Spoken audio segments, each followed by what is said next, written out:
الرحيم الحمد لله رب العالمين وصلى الله وسلم وبارك وانعم على نبينا محمد وآله وصحبه أجمعين. Toute la louange est à Allah. Nous louons Allah. Nous lui demandons pardon. Nous demandons la protection auprès d'Allah contre les mal de nos actions, de nos âmes et contre les mal de nos mauvaises actions. Quiconque Allah a égaré, personne ne peut lui guider. Quiconque Allah a guidé, personne ne peut lui égarer. Je témoigne qu'il n'y a d'autre Dieu digne d'être adoré en dehors d'Allah. Et je témoigne également que Muhammad alayhi salatu wassalam est serviteur d'Allah. Que la paix et la bénédiction d'Allah soient sur lui, ses compagnons, sa famille et sur tous ceux qui vont suivre leur pas jusqu'au jour dernier. Donc, par la grâce d'Allah, après avoir fait l'interprétation du Coran détaillée en langue morée, on va essayer de faire un petit résumé en langue française, Inch'Allah Azza wa Jal. Donc, c'est parti de la sourate Al-Ankabut, sourate l'araignée, verset 53 au verset numéro 60. Donc, notre Seigneur dit وَيَسْتَعْجِلُونَكَ بِالْعَذَابِ وَلَوْلَا أَجَلٌ مُّسَمًّى لَجَاءَهُمُ الْعَذَابُ وَلَا يَأْتِيَنَّهُمْ بَغْتَةً وَهُمْ لَا يَشْعُرُونَ. Donc Allah dit ici que les Qurayshites ou les mécréants de la Mecque demandaient au prophète Muhammad sallallahu alayhi wa sallam de leur faire descendre le châtiment s'il est véridique. يَسْتَعْجِلُونَكَ بِالْعَذَابِ. Ils te demandent de hâter la venue du châtiment sur eux. Comme le prophète alayhi salatu wassalam les avertit qu'il y a un châtiment qui peut leur arriver, comme les précédents. Donc, celui qui désobéit à Allah, Allah peut le châtier ici-bas et à l'au-delà. Donc le prophète les menaçait de cette manière.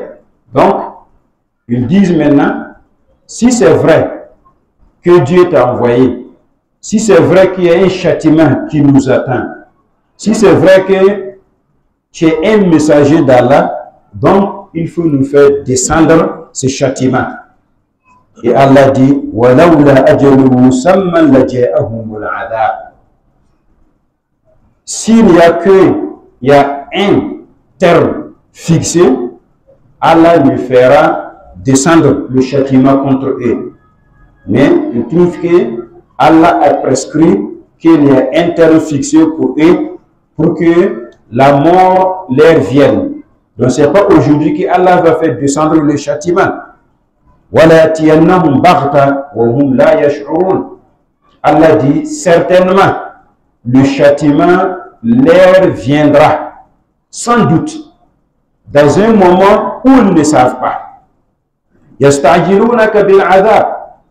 te demandent de hâter la venue du châtiment. En vérité, l'enfer leur cerne ou cerne les mécréants de toutes parts. Et certainement, en vérité, l'enfer qu'ils demandent là, cet enfer va les cerner de tous côtés. يوم يغشاهم العذاب من فوقهم ومن تحت أرجلهم.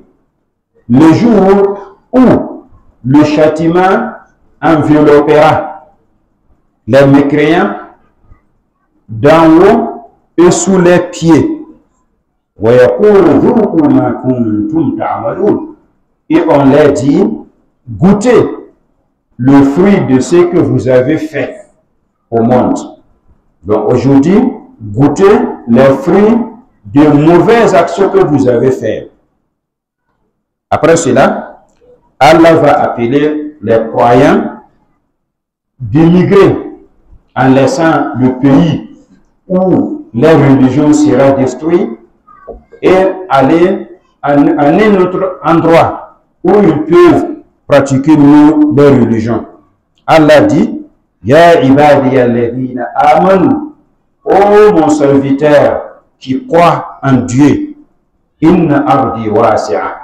Sachez que ma terre est bien vaste. Fa iyaya fa'budun. Alors, moi seul, adorez-moi. N'adorez pas autrui en dehors de moi. Donc, dans ce verset, on comprend que notre Seigneur nous montre que la terre est vaste. Donc, chacun d'entre nous qui se trouve dans un pays ou avec un groupe où sa religion sera détruite, où on va le faire tourner, où on va le faire laisser sa bonne foi, obligatoirement, il doit immigrer. Il doit immigrer pour laisser ce pays ou ce groupe-là et aller à une autre localité où il peut mieux pratiquer sa religion. Parce que c'est la religion qui est notre tout. C'est la religion qui est notre capitale. Donc, chacun d'entre nous doit œuvrer et veiller pour sa religion. Où que tu trouves que ta religion sera mieux pratiquée, c'est là ton pays. Avec le groupe dont ta religion sera mieux appliquée, c'est ce groupe-là que tu dois adhérer.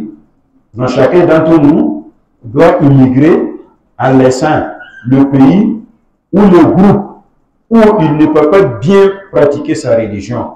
Et il doit aller rejoindre le pays ou le groupe où il peut avoir la liberté pour adorer Allah comme il doit. Après ça, Dieu dit, Kullu nafsin dha'iqatul maut, wa innama dha'iqatul maut, thumma ilayna turja'un. Kullu nafsin dha'iqatul maut. Et toute âme goûtera la mort. Thumma, puis, ilayna turja'un, c'est vers nous on va vous faire tourner. Dans ces versets, nous donne un sens que chaque âme va goûter la mort. Nous tous, on va mourir. Que ce soit un riche, un pauvre, un malade, un saint, un blanc, un noir, un homme, une femme, chacun va goûter la mort. Mais le problème, ce n'est pas la mort même. Le problème, la grande leçon, c'est pour après la mort. C'est-à-dire après la mort, après le jugement, où tu vas aller. Parce qu'après la mort, il y a un jugement qu'Allah va juger. Va nous juger tous. Après le jugement, certains vont aller au paradis, mais certains vont aller au enfer. Donc chacun doit œuvrer bien pour son avenir à l'au-delà. C'est pour cela, dans un autre verset, Allah dit, Kullu nafsin dha'iqatul maut, wa innama tuwaffawna ujurakum yawm al-qiyamah. Et chaque âme goûtera la mort. Mais c'est après la mort qu'on va vous juger et compléter votre récompense pour vous. Donc celui qui on l'a fait éloigner de l'enfer, donc celui qui on l'a fait éloigner de l'enfer, vraiment il a réussi. Vraiment il a réussi. La vie de ces femmes n'est qu'un blague.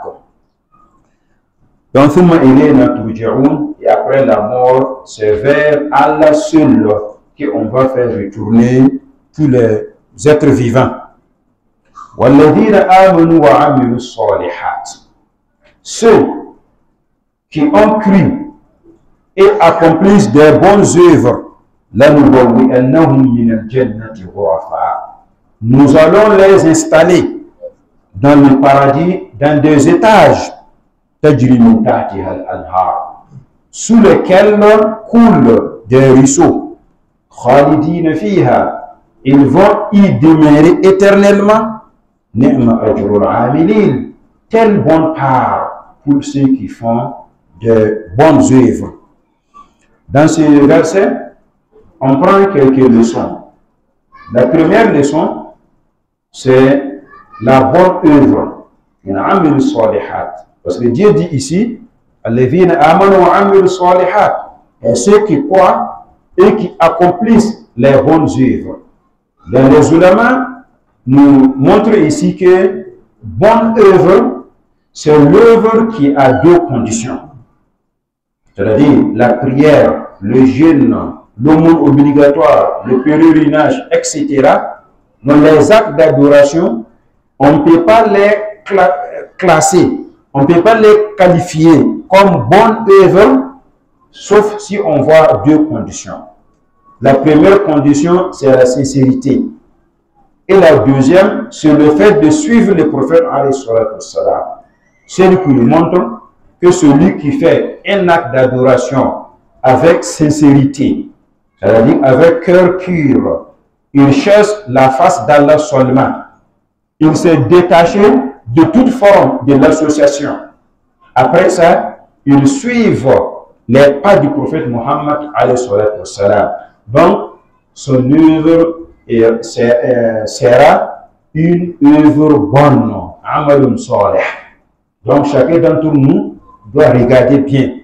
Donc, ce que tu fais là, est-ce que tu fais ça sincèrement au nom d'Allah? Tes actes d'adoration, est-ce que vraiment tu suives les pas du prophète, les enseignements du prophète? Parce que quand on regarde les musulmans qui adorent Allah avec des différents actes d'adoration, on peut les qualifier par 4 catégories. Premièrement, il y a certains qui adorent Allah avec la sincérité et le fait de suivre le prophète alayhi salatu wassalam. Mais deuxièmement, il y a certains qui font les actes d'adoration avec la sincérité, mais ils ne suivent pas le prophète alayhi salatu wassalam. Et le troisième, il y a certains qui suivent vraiment les pas du prophète, mais ils ne sont pas sincères. Ils ne sont pas sincères dans les actes d'adoration. Et le quatrième parti, c'est ceux qui adorent Allah sans sincérité. Ni la sincérité, ni le fait de suivre les pas des prophètes. C'est-à-dire qu'ils font comme ils veulent. Donc, ça c'est une grande leçon que nous pouvons tirer de ces versets.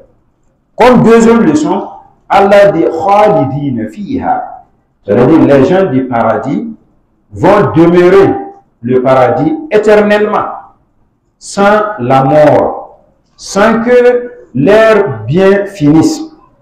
C'est-à-dire que l'homme même ne meurt pas, et aussi que ses bienfaits aussi ne se cessent pas. Donc tous les deux vont continuer. Ce n'est pas comme la vie d'ici-bas. La vie d'ici-bas, même si tu as beaucoup de biens, même si tu es roi, même si tu es un grand riche, quel que soit, il y a un jour qui va venir où toi-même, tu vas mourir en laissant la richesse, ou bien la richesse va finir te laisser, puis tu vas devenir un pauvre. Mais la vie de l'au-delà, la vie du paradis est une vie complète, est une vie parfaite, où l'homme ne meurt pas, où le bienfait aussi ne finissent pas pour le laisser. Alladhina sabaru wa ala rabbihim yatawakkalun. La bonne récompense qui aura réservée pour ceux qui font des bonnes œuvres, ce sont ceux qui indirent et qui placent leur confiance en Dieu. Alladhina sabaru, et ceux qui ont la patience, ceux qui ont aussi placé leur confiance à seul leur Seigneur. Dans ce verset aussi, on peut tirer deux leçons. La première leçon, c'est la patience, c'est l'endurance. Donc chacun d'entre nous doit être patient. Parce que c'est avec la patience qu'on peut mieux pratiquer les actes d'adoration, qu'on peut faire les ordres. C'est avec la patience aussi qu'on peut laisser les interdictions. C'est avec la patience qu'on peut accepter ce qu'Allah a prescrit sur nous. C'est pourquoi les savants disent que la patience a 3 catégories. Donc, la patience en islam a 3 catégories. La première catégorie, c'est le fait de patienter dans des actes d'adoration. C'est le fait de patienter pour avoir exécuté les ordres d'Allah. Parce que si Allah t'ordonne de prier, de faire le jeûne, de quitter les zakats, de faire le pèlerinage, tu dois avoir la patience d'abord. Parce que ton âme ne veut pas faire cela. Alors que Allah t'a demandé. Donc ici, tu dois avoir la patience qui va te permettre de dominer ton âme pour faire ce que Allah t'a demandé. Donc voilà que la patience est demandée fortement dans les actes d'adoration.